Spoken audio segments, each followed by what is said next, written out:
Hello, and welcome to this third section of the Executive Summary Developmental Debriefing online tutorial. This in many ways will be the most interesting section because it's going to explore how it is that you make your decisions. And as we know, decision plays such an important part in setting the course for the actions you're going to take as you pursue this concept of top performance and success. The question becomes, well, how do we make our choices? I mean, it almost seems impossible that we can represent, that we can measure this thing, but we actually can. So how do we go about making a choice? Well, you need to understand that great results almost always begin and are supported by making great decisions. The question becomes, how do you define a good, better, or best decision? As you're looking at your various solutions that are before you, how is it that you land on the direction you're going to take as you address the problems, challenges, and opportunities that you're going to be faced with? It's really about how do you build your decisions? How do you build your choices? Now, for all of us, even though it's different for each of us, on a regular basis, on a daily basis, the reason we get paid is that we are responsible to solve problems, overcome challenges, and take advantage of opportunities that land in our particular area of responsibility. How effectively we're able to resolve the unique problems, challenges, and opportunities that land on our respective plates is going to determine the degree of success that we're likely to achieve. The quality of those decisions is going to set the accuracy for the course of the solution that we are proposing.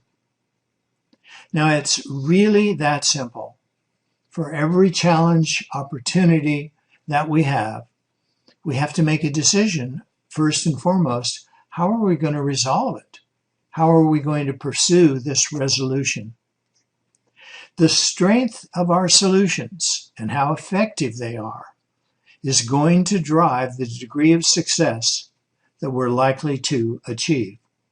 So in this section of the debrief, we're going to discuss the amazing Nobel nominees' work about how we measure that and how it plays such an important role in your and my and everyone's top performance.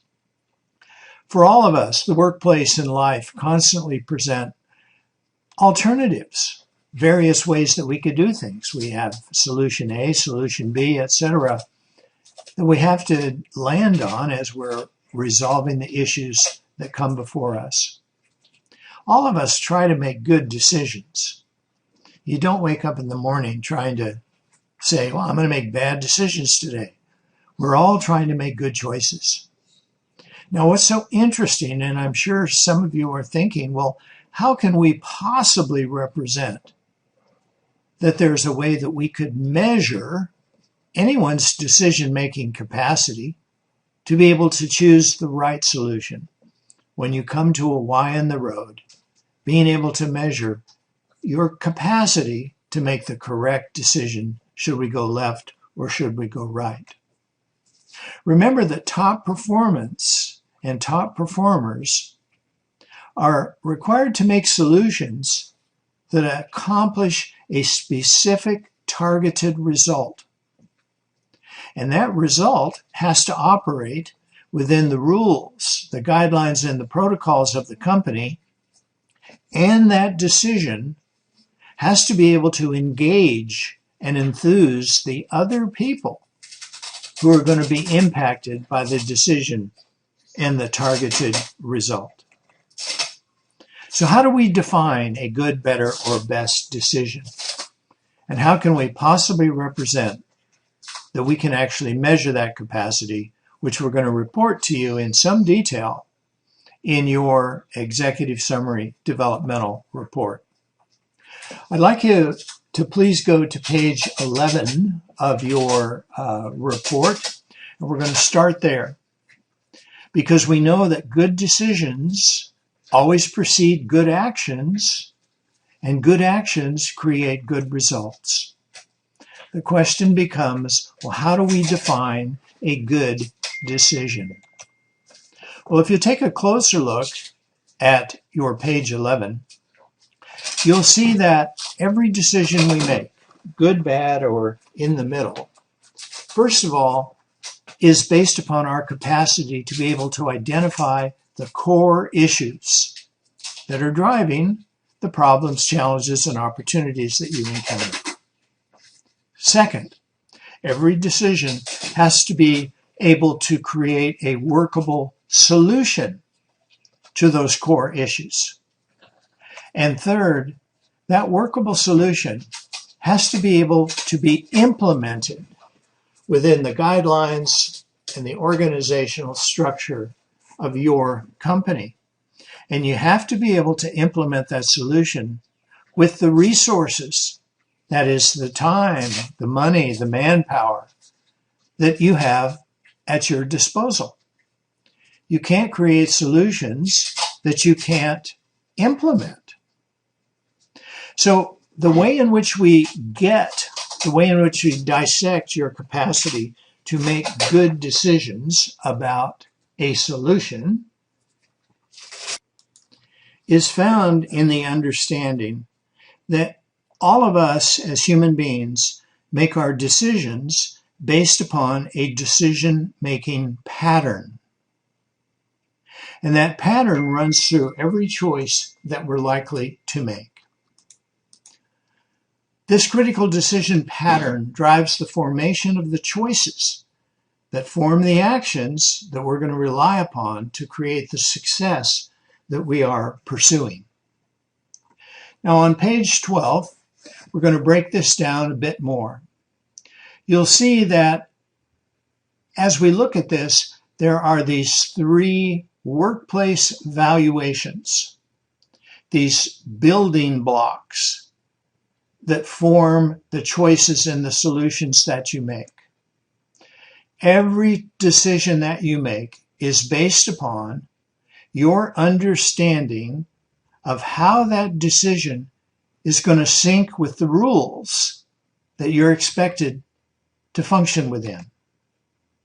It's going to be based upon your ability to identify correctly the specific targeted results you're trying to achieve. And finally, this decision is going to be based upon how clearly you understand how this decision, this choice that has to operate within the rules, create the desired result you're looking for, is going to sync with other people that are going to be impacted by your decision. This is the heart of the matter. Every decision you make has this rules component, a results component, and a people component. Now, identifying that is one thing, but measuring it is quite another. Now, these three workplace valuations are so important because they represent typically what we're charged with in the workplace. There are also three additional measurements that go into your decision-making pattern that are internal measurements.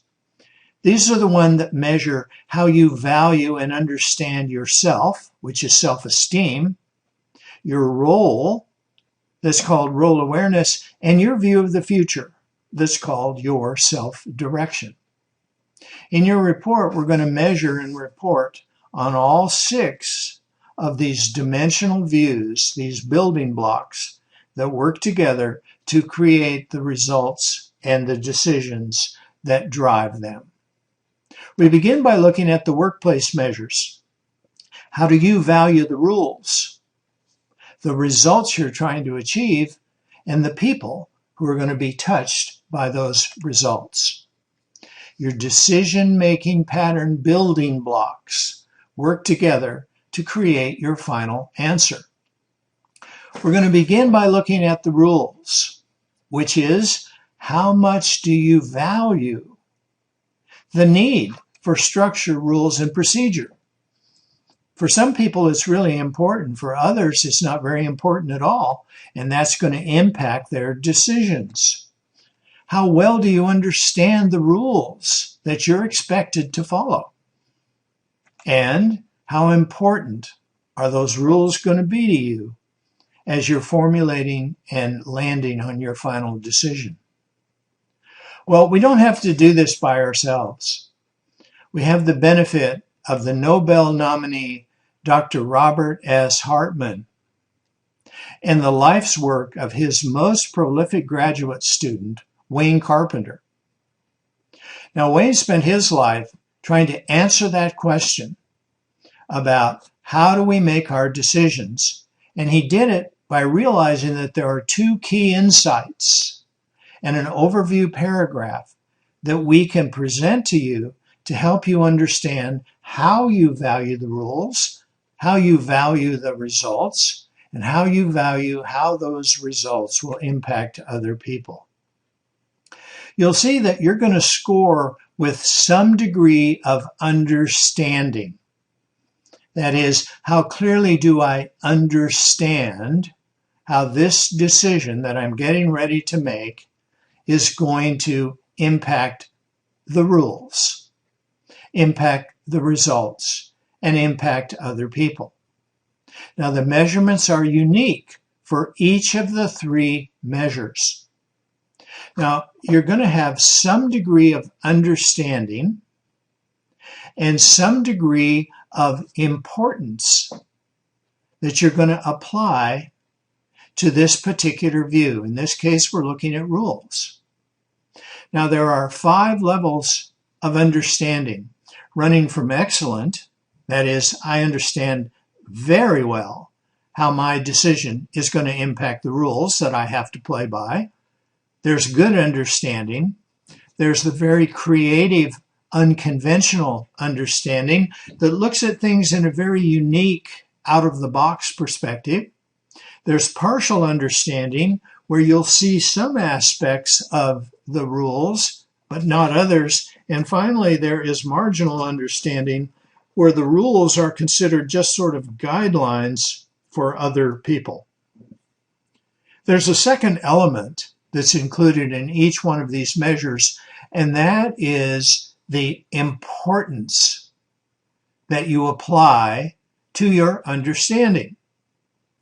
And this is shown in one of 4 categories. You will either have a very negative, inattentive outlook. You'll have a single negative or cautious outlook. You'll have a single positive or attentive outlook, and a very positive, over-attentive outlook. Any combination of understanding can pair with any one of these 4 levels of importance.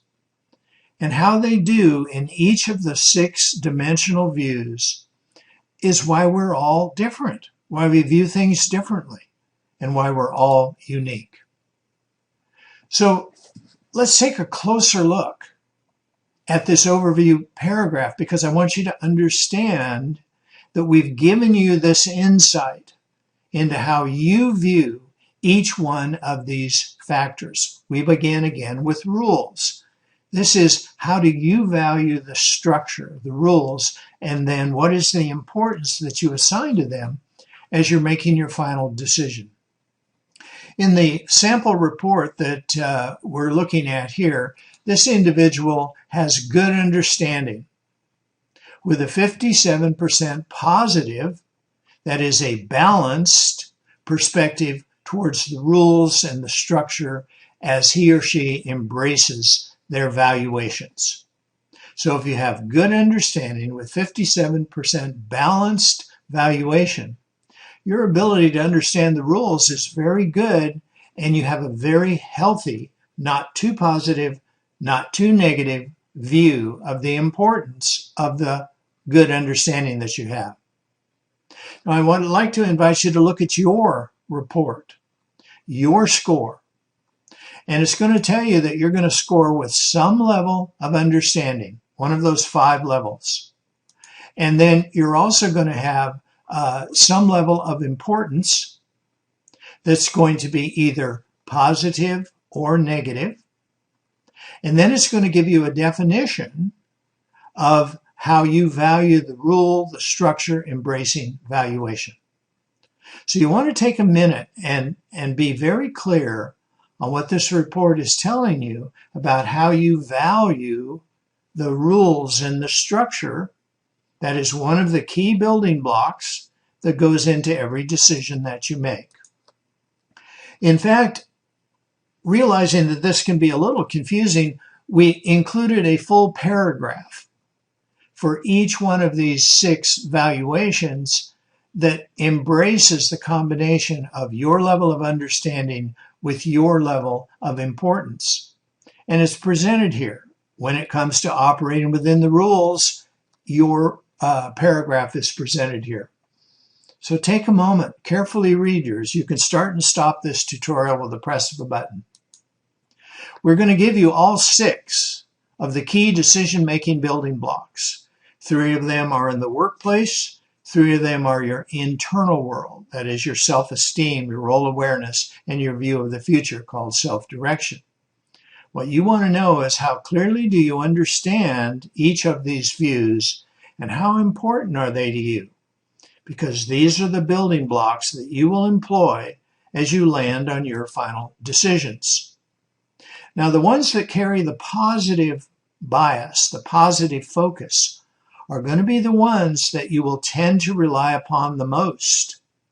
While the ones with the negative focus, whether it's single negative or double negative, they're still a very important part of every choice that you make, but your primary focus is going to be on the positive ones. So understanding that there's always a balance. There are no perfect models. We're all some degree of almost perfect. So the understanding of your clarity, your bias, how important it is and how clearly you understand it is the key to understanding what's working for you and what's working against you in your day-to-day activities. So let's do a top performance review. Remember, it always starts with your qualifications. We can't expect you to operate in an area that you don't have the knowledge, the experience, the understanding. Upon that knowledge, then, we measure and apply these 3 multipliers. We've just been discussing the decision-making pattern or the critical thinking that you use based upon your credentials to operate upon the problems, challenges, and opportunities that you encounter. Your decisions then are filtered through your hierarchy of internal motivators. And finally, they are delivered or presented into the world based upon your unique DISC communication style. We've looked at how you make your decisions, which is your quantified thinking pattern. This is built upon the Nobel-nominated scientist, Dr. Robert S. Hartman, in his lifetime of work, trying to figure out how do people make good decisions. Well, they make good decisions based upon how they uniquely define good decisions. He not only understood that mechanism, but he was able to measure it by virtue of how clearly you understand and how important that understanding is to you in these 6 building blocks that go into every choice or decision that you make. We've also looked at how you filter your decisions, which is your hierarchy of internal motivators. And finally, we've looked at how you communicate those motivated, critical thinking decisions to other people, which is your unique DISC communication style. So this is the model. The final section of this debrief, the final section of the Executive Summary Developmental Report, is to take this understanding of your thinking, your drivers, and your behaviors compare them to other top performers, and then to give you some customized coaching and developmental direction that are based upon your strongest strengths and how to optimize them. And we're also going to show you in the final section of the report your strongest blockers and how you can minimize them. The way forward is to feed your strengths and starve your blockers. So how do we calculate the probability of top performance? One more time. First, we identify the key factors. What is your critical thinking, your motivators, and your communication style? 2, we measure those factors. We can measure your critical thinking pattern. We can measure your hierarchy of motivators, and we can measure your communication style. We can then compare those measurements to a huge database of proven top performers, which enables us then to compare you so that we can prepare a coaching targeted model based upon your specific strengths and your specific blockers. Which takes us to the final section, because we're going to give you some really powerful, unique strategies that will enable you to improve your performance. And the model that we use, the measuring stick we use, is proven top performers. So how do you get there? How do you get from where you are now to where you want to go? Well, that takes us to the final section of this report, and that is the coaching and tactics debrief. So click on this at your convenience. Here's the address here, and you'll find this to be really interesting. We hope you'll use this technology to your very best advantage. Thanks for visiting. We wish you all the best.